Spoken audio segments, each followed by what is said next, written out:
Who are you planning on seeing next? So I'm going to be seeing Heather Swanson.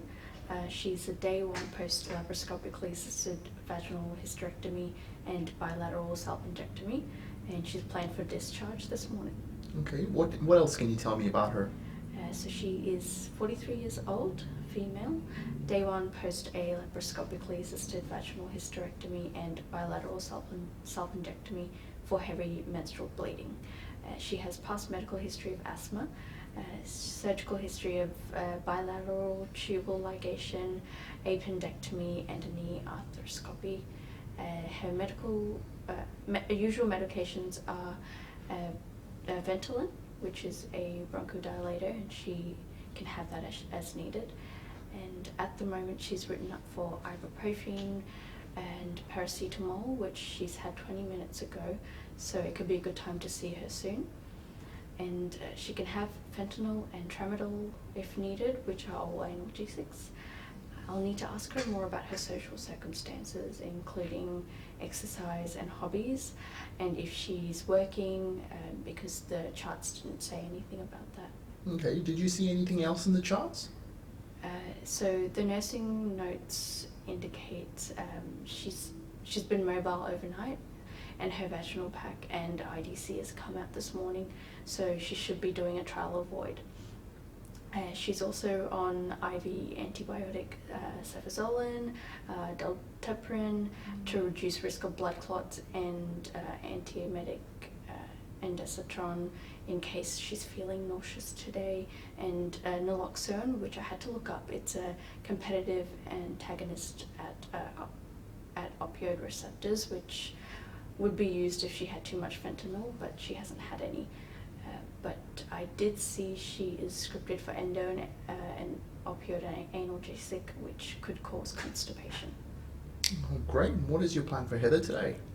Well, as she's for discharge, I want to make sure she's aware of what to do to help her recover, including getting back to exercise related to her hobbies, pelvic floor muscles, and give her exercises and information on healthy bladder and bowel habits.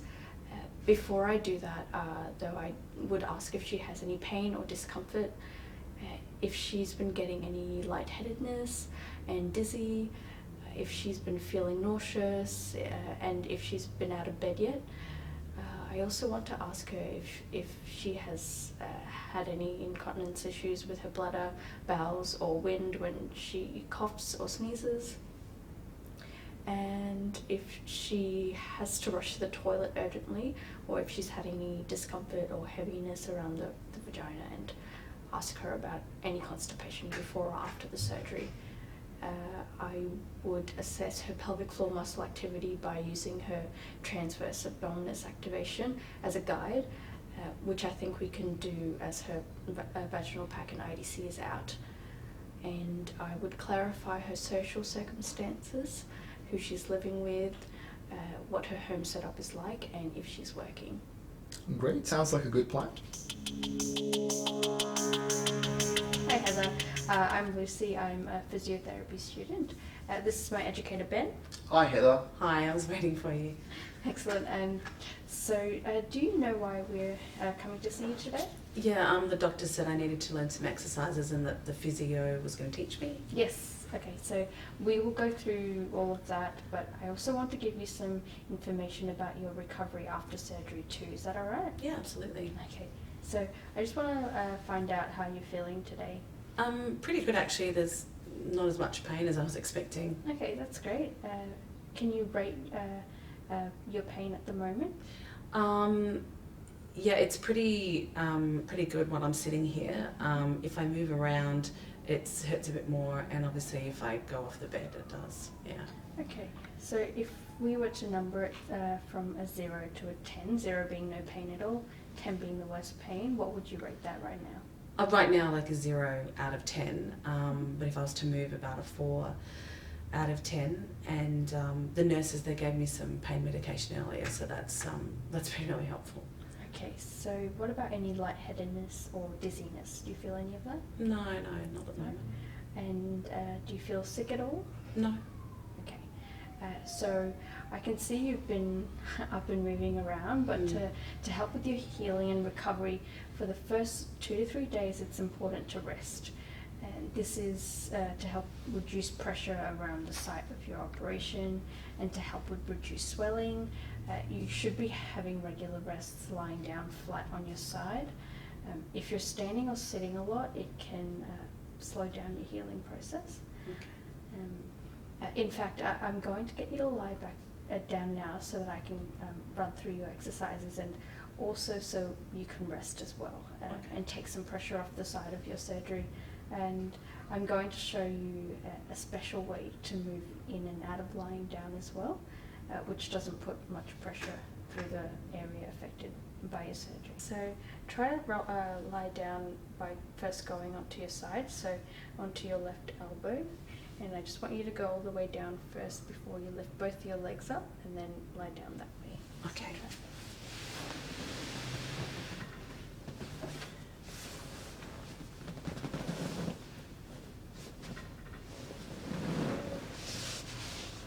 Yeah. Alright. That felt a lot more comfortable than when I was doing it before. Okay. And you can roll onto your side to sit up or lie down, just like you've just done, and you can gently use your pelvic floor and deep abdominal muscles. And this helps reduce pressure and protect your posture as well. And if you do have to cough or sneeze, or if someone makes you laugh, you can use your hands over your wounds, or a pillow or a towel to support that, make it more comfortable for you. Okay. And also, because of the surgery, it was at the top of the vagina also, you do need to use your pelvic floor muscles for support. Have you ever heard of the pelvic floor muscles? Oh yeah, okay, I think that's the same muscles that you exercise when you have babies, but I didn't have to use those at the time. Yeah, so they're exactly the same muscles. It's really important to be strong throughout your life, and due to your surgery, you need to rehabilitate them again now. Okay. Yeah, and I just want to ask if either since your surgery or before your surgery, were you ever having any problems with controlling urine or your bowel motions or wind? For example, did you feel you might leak if you coughed or sneezed? Yeah, I had a bit of urine leakage when I was coughing. Sometimes when I was sneezing, but not all the time. And when I played touch footy, I ended up wearing a pad.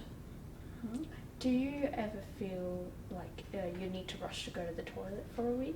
No, I haven't noticed that. Okay. What about any feelings of heaviness or dragging around the vagina? No, not that I can recall. Okay. And you mentioned touch football. Do you play any other sports? No, it's just touch footy. It just gets me out of the house a bit. Okay, so you mentioned some leaking with exercise and with coughing and sneezing. This may indicate that your pelvic floor muscles were not supporting you strongly enough, and I want to try to help you with that, but also make sure you're protecting yourself after surgery. Okay, so does that mean that maybe I wouldn't have to use pads if I was exercising? Possibly not, and if this information is not enough, you may benefit from some one-on-one follow-up with a women's health physiotherapist after you've healed. Yeah, that would be good. I would also like to explain a little bit more about the pelvic anatomy to help you visualize where the muscles are. Would that be okay? Yeah, sure. Okay. So, this is a model of your pelvis, and this is the pubic symphysis at the front, this joint here, and at the back, these are your SIJs, the two big bones, two big joints there. You have your tailbone connecting to the spine here, and this whole group of muscles is your pelvic floor, and they attach to the front through the side and the back towards the tailbone. So they support these joints, and they sit either side of the front passage, vagina, and the back passage. So they can help with the control of your bladder and bowels and help support your pelvic organs, including giving you support after your surgery. Okay. Okay, so to exercise these muscles, it's the same as feeling as if you're trying to stop from passing urine. So I want you to try it now. You can try to close and lift around the urethra, vagina, and the back passage. Okay. Yeah. So, well, I would like to see and feel what your abdomen muscles are doing as well. This is because your deep abdomen muscle, the transverse abdominis, which attaches to the spine and wraps around the front, usually will work with your pelvic floor muscles when they contract. This will help give a guide of what your pelvic floor muscles are doing. Is it okay if I get you to lift your shirt up and if I feel around here? Yeah, that's Yeah. fine. Okay. So I'd also like you to bend your knees up if you can. Perfect. So I'm just going to be feeling around here. Okay. Okay. And I'd like you to try again and think about holding onto your urine and closing and lifting the vagina. Okay. Like this? Okay. So what I notice when you try this is that you hold your breath and suck in here. I'd like you to try that again, but this time try to breathe normally and try not to suck in your abdomen like this. Okay. All right. Okay. And what you should be feeling is a tighten and lift around the vagina, and then when you let go, this should change and you should feel a lower and relax. Okay. So you're still using a lot of your abdominals and also your buttock muscles. Okay. Could I get you to try to do this lying on your side? It might be a little bit easier. So just Okay. lie on this side.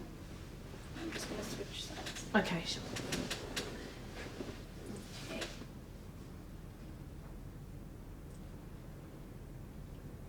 Like that? Okay. Yeah. So now I'd just like to feel what your abdominal muscles are doing again. Is that okay? Yeah, sure. Great. Alright, could I get you to rest your hand on your stomach? Yeah. Okay. Now I want you to try to do a gentle close around the vagina and try to draw your muscles up. Okay. Great. Okay. Now Heather, can I get you to do that again? But can you tell me what you feel when you do this? Yeah, it feels like it draws up around the vagina and then it lowers. Okay, that's excellent, Heather. And I can feel that your abdominal muscles are getting tight around 7 seconds. Yeah. Now, can we see how many you can do before you start to get tired? Okay.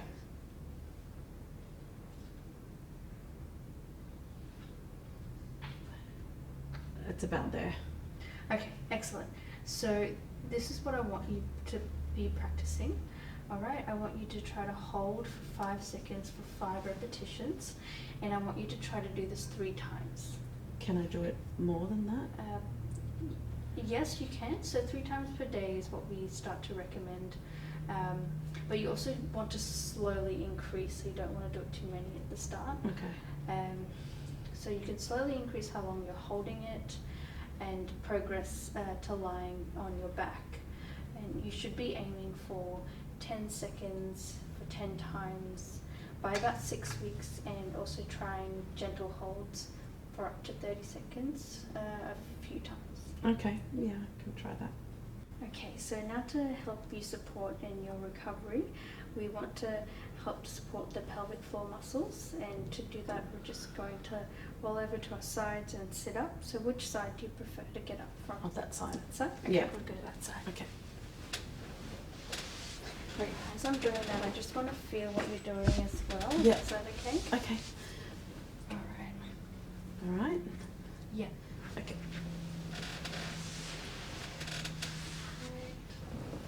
So this way you are bracing to provide support, Yeah. right, for your functional activities. Okay.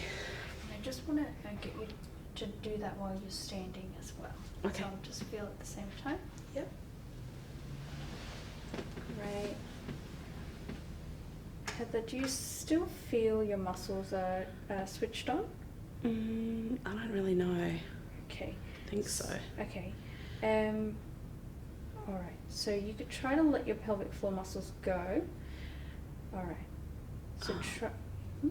Yep. Yeah, so try to draw your muscles on again and then sit down and then feel for your muscles relaxing. Okay.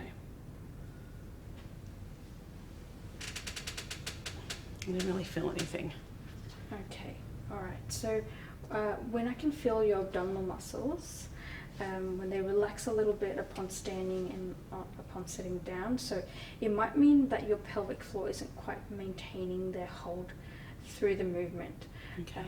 But what I want you to do is keep practicing this when you stand, when you sit down, when you get out of bed, when you're lifting, coughing and sneezing, and this should improve with practice. Does that sound like something you can do? Yeah, sure, I can give it a go.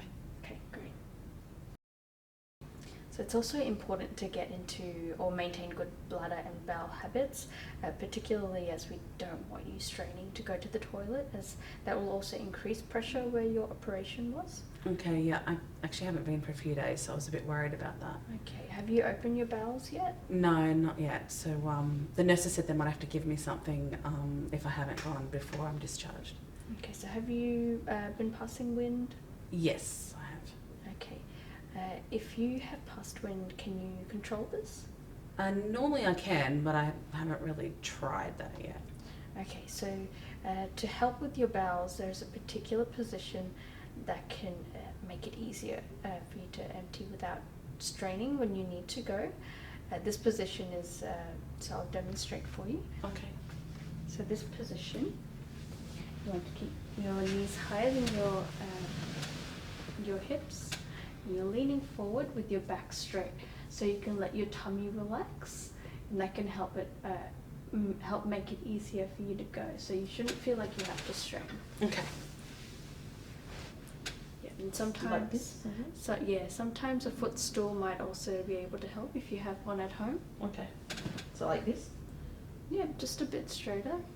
Great, that looks really good. Okay. And yeah, Like that. excellent. Okay, so I want you to try to do this each time you go to the toilet. Is that alright? Okay, yeah. Okay, great. So it's also important to keep your bowel motions soft and keep well hydrated. So you want to make sure you're drinking plenty of water. So 2 liters of fluid, ideally water, and have enough fiber. So usually 2 servings of fruit and 5 servings of vegetable oil every day. Yeah, I might have to up the fibre a bit.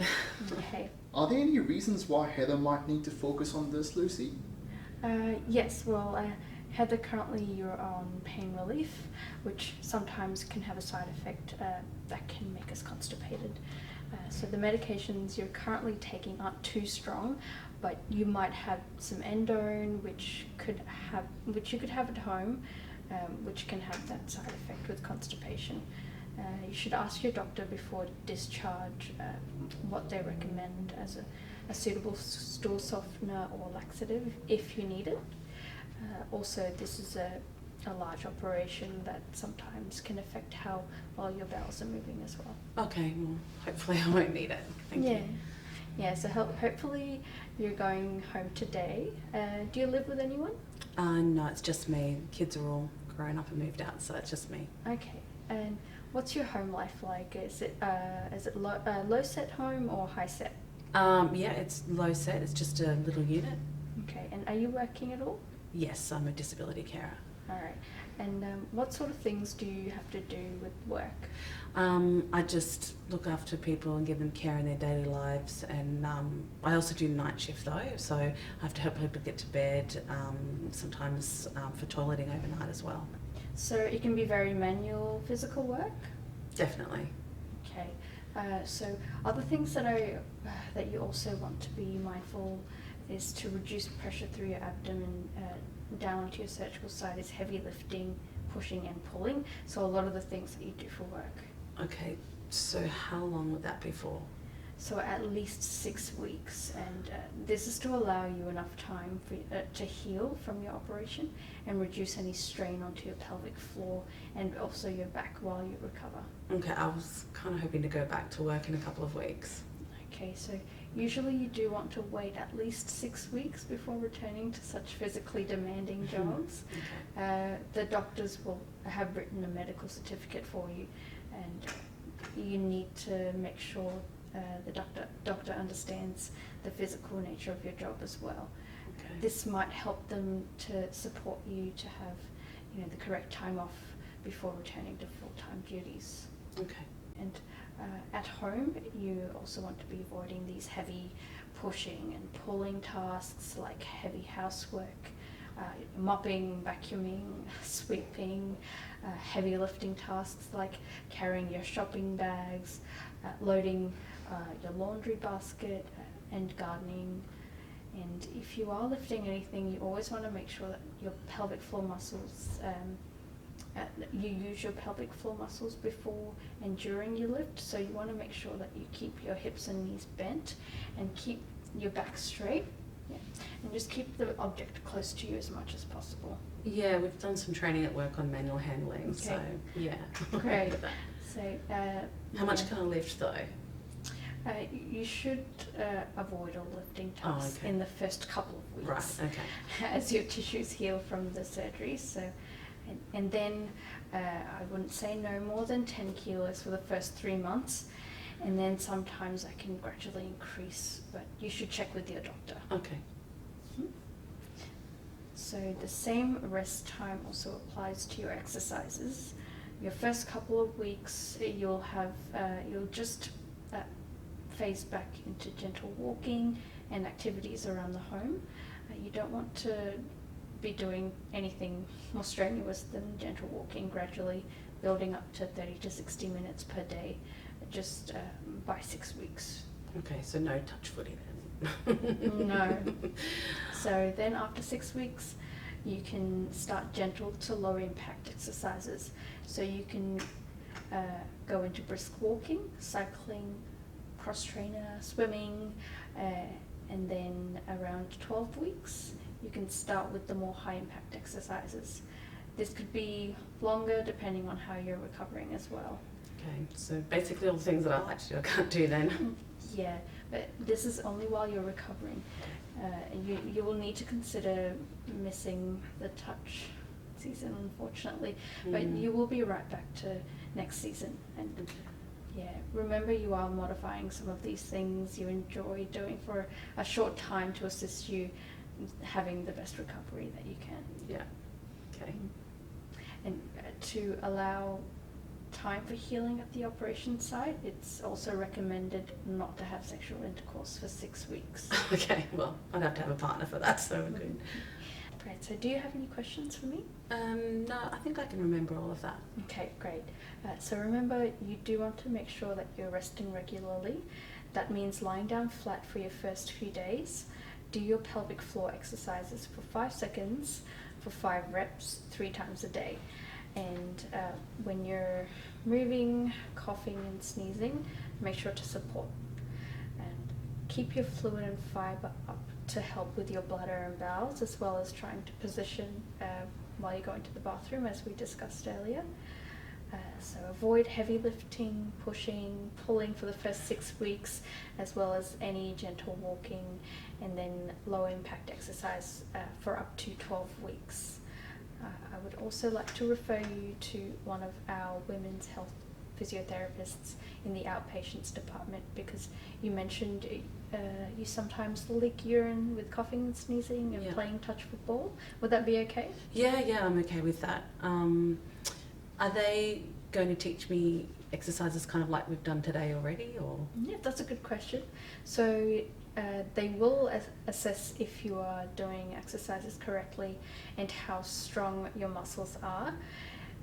That may involve a vaginal examination once the area is well healed, or an ultrasound assessment. You will then get advice about exercise progressions tailored to your needs at that time. Okay, well, I will make that referral for you. That's everything that I wanted to go with you today. Do you have any other questions? No, am I okay to go home? Well, I'll speak to the nursing staff and get them to let you know. Okay, thanks. How do you feel that went, Lucy? Yeah, it went okay. Heather seemed to take on everything that we spoke about. I'm a little bit worried that she'll try to go back to work a bit early, so I was going to mention that to the gynecologists. I'm happy that we got her to get transverse abdominis activation, but I think she'll benefit from a more individualized assessment with a women's health physiotherapist, just to ensure she's getting a good pelvic floor activation. What do you think about Heather's urinary incontinence? Well, it sounds like stress urinary incontinence because it's mainly occurring when she has increases in intra-abdominal pressure with cough, sneeze, and high impact exercise. What about your findings on assessment? So she has a tendency to compensate with her abdominal and glutes, as well as breath holding rather than just her pelvic floor and transverse abdominis. And she also fatigues quickly.